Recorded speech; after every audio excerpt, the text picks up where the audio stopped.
Hello everyone. In the previous lectures, we have been exploring the transformation of various social and governmental institutions under British Raj. In today's class, we are going to explore the transformation that another major institution in the colonial period underwent. This institution is none other than prison and the system of punishment. The primary text that we will be using in this lecture is an essay titled The Colonial Prison, Power, Knowledge and Penology in the 19th Century India by David Arnold. This article examines the transformation and function of the prison system in India under British colonial rule. In the essay, Arnold argues that the prisons in colonial India were not just places for the confinement of culprits, but it also served as an instrument for exerting power, gathering knowledge, and attaining control over the indigenous population. As opposed to the ancient methods of punishment, the modern systems of punishments like imprisonment were supposedly corrective mechanisms. That is to say, the modern modes of punishments aim to correct the individuals who have functioned against the established order. This was not the case with the pre-modern modes of punishments. The pre-modern systems of punishments were not designed to reform the individuals. They, on the other hand, tortured and inflicted pain upon the individuals as the retribution of the crimes they have committed. To highlight the change in the notion of punishment from physical torture to psychological discipline, Arnold gives a very excellent example from Michel Foucault's Discipline and Punishment.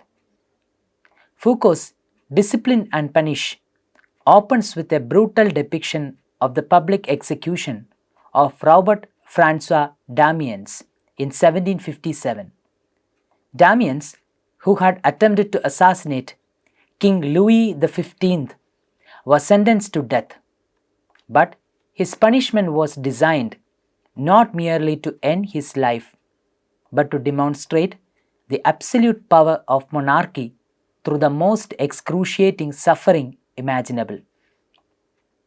In this particular event, the focus of the punishment was not correction, but retribution. In other words, through the process of punishment, the aggrieved party aims to take revenge on the culprit. Over time, the idea of punishment underwent a radical change, shifting its focus from punishment to correction. There was a change from the public spectacle of physical suffering to a subtler form of control, such as imprisonment, surveillance, and the correction of behavior through institutional discipline. In modern systems of punishment, the focus is no longer on body, or the focus is no longer on physically harming the individual, but on curing the soul or reforming the individual. As Foucault notes, the act of punishment should necessarily shape a person's emotions, thoughts, and desires. According to Foucault, the aim of punishment in the modern world is to discipline the individuals. For Foucault, the notion of modern prison discipline is best represented by Jeremy Bentham's Panopticon. The Panopticon is the design of an institutional building which allows all the prisoners in the institution to be observed by a single correction officer without letting the inmate know that they are being watched or observed.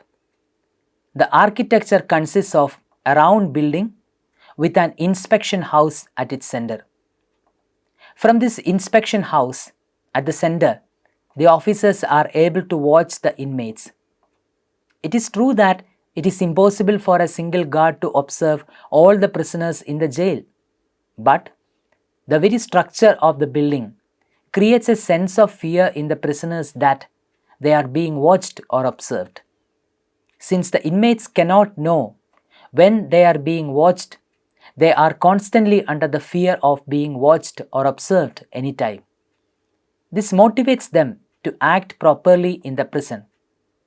The prisoners are effectively compelled to perform self-regulation all the time. Foucault calls Panopticon a marvelous machine that instills in prisoners a constant awareness of being watched. However, the conditions essential for the emergence of modern prison, as conceptualized by Foucault, were conspicuously absent in colonial India. In colonial prisons, what we encounter are instances of resistance, as opposed to discipline emerging out of the fear of being constantly watched. This clearly indicates that prisoners in the colonial jails in India were far from the docile bodies described by Foucault. A very closer examination of 19th century Indian prisons shows that such acts of resistance were frequent even before colonial jails witnessed protests associated with the nationalist movement. Anand Yang, in his book Empire of Convicts, Indian Penal Labour in Colonial Southeast Asia, records one such movement of resistance in Bihar, where inmates in 1842 and 1845 vehemently opposed the introduction of a common messing system. Before 1840s, the prisoners in the Bengal Presidency, who were supported by a small monetary allowance, were allowed to purchase condiments and cook their own food in designated areas of the prison ward. This arrangement enabled them to practice their caste-based dietary norms and help them escape from the monotony of prison life. But from a very strict administrative perspective, the system led to disorder and operational challenges, and the prison authorities decided to introduce a common messing system in the prison. This innovation sparked a lot of resistance and eventually a riot in the jail. But in spite of the resistance, the state ultimately succeeded in implementing the new messing system in the jail. But the fact that the relatively easy implementation of the new messing system in the jail in Bihar did not mean that the same was the situation in other jails also. In the neighboring northwestern provinces, resistance to the introduction of the common messing system was even more prolonged than in Bihar. There, the implementation of the messing system significantly got delayed by months. In many other jails, it was delayed by years. You would be surprised to note that as late as 1854, the common messing system could be implemented only in 8 out of 40 prisons in the province. In 5 others, it was applied only to new inmates or those from lower castes. Finally, as a result of riot at Allahabad jail in May 1846, the government decided that enforcing the messing system by compulsion should not be implemented, since it risked provoking serious unrest or bloodshed. In his essay, Arnold cites a number of occasions where prisoners empowered their guards, took over the jails, and temporarily dictated terms to the prison authorities. Many prison officers openly admitted that they had little control over the daily operations of the prisons, which were almost entirely in the hands of the convicts themselves. There was no proper system in place to ensure that correctional practices were carried out effectively, with trained supervisory staff and senior officials burdened with paperwork. The actual management of the prison was in fact led to poorly paid, and often corrupt subordinates. In many cases, even the warders were chosen from among the prisoners, further weakening any real effort at discipline or reform. While the moral transformation and correction of the prisoner was the major goal of prisons in Europe, prisons served a different function altogether in the colonies. As far as the colonial masters were concerned, prisons often functioned as an excellent site to understand the Indian society. The bodies of the prisoners were often used for medical experiments and studies. In colonial jails, the social hierarchies were often reproduced. Particularly, the caste norms were strictly observed. The inmates often bore visible markers of their caste identity in the form of their clothing and hairstyles. Dalit prisoners were expected to do tasks traditionally associated with their caste, such as sweeping. Thus, the spatial and disciplinary logic of modern penology envisioned by British officials was totally subverted. As opposed to experiencing confinement as an alienating as well as disciplinary force, prisoners reinforced familiar social structures and divisions. Above all, many early jails did not have distinctive architectural elements necessary for their function as spaces of incarceration. Unlike European prisons, which focused on discipline and surveillance, colonial prisons were closely linked to broader social and economic concerns. Authorities studied the prisons in the jails to understand caste, disease, labor, and food habits. The treatment of prisoners reflected the larger power dynamics between the British rulers and the Indian population. In colonial India, prisons did not really intend to reform the prisoners morally as in Europe. The colonial prisons, more than just places of punishment and discipline, were also laboratories for medical research. British doctors appointed in the jails often used prisoners to collect health data, conducted in-depth study about diseases. They even performed medical experiments on the bodies of the inmates. Thus, the native prisons in the colonial India also became a key source of information about cholera, which was spreading like wildfire both in the colonies and in Europe.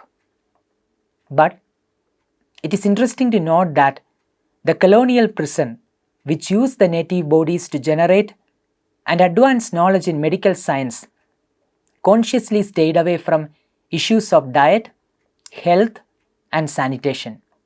The authorities in charge of the colonial prisons did not take any active responsibility to educate the prisoners. Health alone was the mark of a sound prison system. This clearly suggests that colonial prisons were solely interested in using prisoners as test subjects in the laboratory, as opposed to genuinely improving their well-being. While they conducted medical experiments and collected health data, they did not focus on educating prisoners about the best health practices and the importance of improving their diet or following hygiene. This clearly highlights the exploitative nature of the colonial prison system. The colonial prison in India was less about reform and correction and more about control and extracting knowledge for the benefit of colonial medical science. A major impediment in enhancing the knowledge about medical science was the difficulty of getting dead bodies for medical research. While many Indians strongly opposed autopsies due to religious and personal reasons, autopsies were mandatorily performed on the dead bodies of the prisoners. The post-mortems on dead prisoners was a routine affair in colonial prisons. In fact, by the 1860s, early prisoner, every prisoner who died had to undergo an autopsy. The Bengal Jail Manual even suggested that this would prevent prisoners from faking their deaths to escape. Arnold points out that these postmortems facilitated the acquisition of medical knowledge about diseases like typhoid, where diagnosis on the basis of external signs and symptoms was unreliable. In addition to all these activities, prisons also helped British doctors to conduct medical treatments that people outside often resisted. A case in point is the vaccination against smallpox. Smallpox vaccination was mandatory for prisoners. Arnold cites a very interesting example of a man from Punjab in this regard. A man was jailed in Punjab in 1911 for refusing to vaccinate his daughter, but he himself eventually ended up being vaccinated in the jail. Some of the earliest trials of vaccines for cholera, plague, and typhoid were also done on prisoners. In 1894, the Russian scientists tested their cholera vaccine on prisoners at Gaya jail in Bihar. Later in 1897, half the prisoners at Bombay's House of Correction were given an experimental plague vaccine. The government feared that news of forced vaccination in jails might cause protests, but they still pushed forward using prisoners, plantation workers, and soldiers as test subjects. Colonial prisons were also used to test quinine, which was a medicine for malaria. The colonial prisons were often thought to be the most ideal places for testing medicines, since prisoners could be given controlled doses and closely monitored. While many people outside resisted quinine because of its pungent taste and side effects, the authorities imposed the medicine on the prisoners. In short, the jails became the ideal testing ground for colonial authorities to prove the effectiveness and authenticity of medicines and vaccines without much opposition. This shows how colonial prisons were not just about controlling people. They were also tools for medical experiments, often ignoring the prisoners' rights and cultural beliefs. While prisons in Europe were focused on discipline and reform, in India they played a much larger role in shaping colonial medical policies and controlling the population. Prisoners were also used to study Indian diets. In jails, the prison officials closely observed what prisoners ate to compare their diet with the food habits of laborers. The officials measured the nutritional value of Indian and European diet in order to see the differences. Although it may sound very harmless, this research had a bigger purpose. During famines, the government conveniently used the prison diet studies in order to decide how much food or money should be given to starving people. The results of these studies were used to figure out the bare minimum food needed to keep people alive. Prison diet studies also fuel colonial ideas about race. British officials used this data to make the so-called scientific claims about physical differences between Indians and Europeans, and even between different Indian communities. This clearly shows how colonial prisons were not just about control and punishment, but also about producing knowledge that justified British rule. The prisoners in colonial jails were also used in the form of productive labor. This further shows that the colonial prison system in India never ever focused on reforming the prisoners or changing their mindset. The use of the inmates in the jails as the productive labor was not to reduce overcrowding in jails. Conversely, it was a way to use human labor for essential construction workforce free of cost. Arnold points out that in the 1830s, approximately 30,000 convicts in Bengal worked in road construction. Prisoners were also forced to do many other odd jobs like clearing riverbeds, digging irrigation canals, and even building their own prisons. Indian prisoners were even sent to Singapore to build lighthouses, a cathedral, and the government house. The transportation of the prisoners was also a common scene. Many Indian convicts were sent to places like Penang, Singapore, and Andaman Islands. These prisoners became a cheap controlled labor in areas where local workers were hard to find.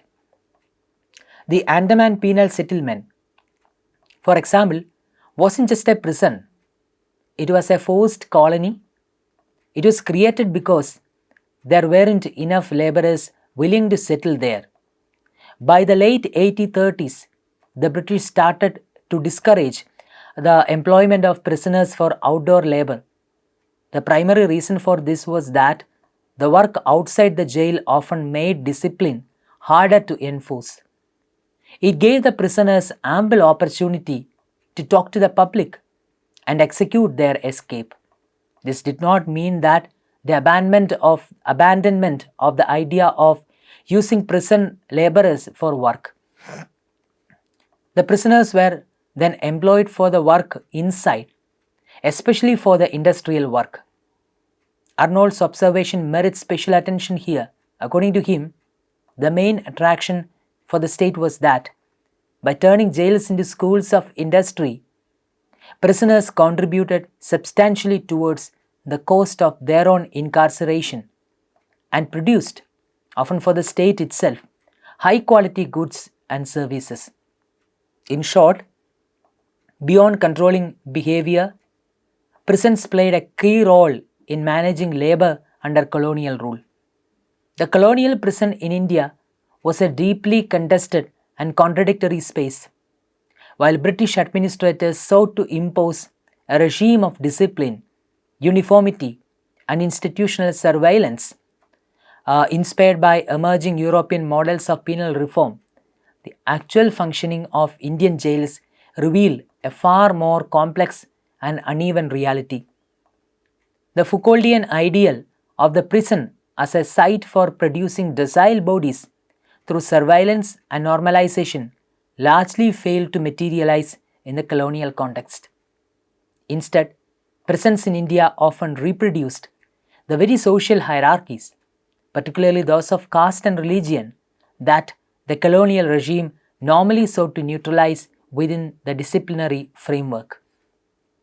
Caste distinctions shaped daily life in prison, influencing food, labor, dress, and spatial arrangements.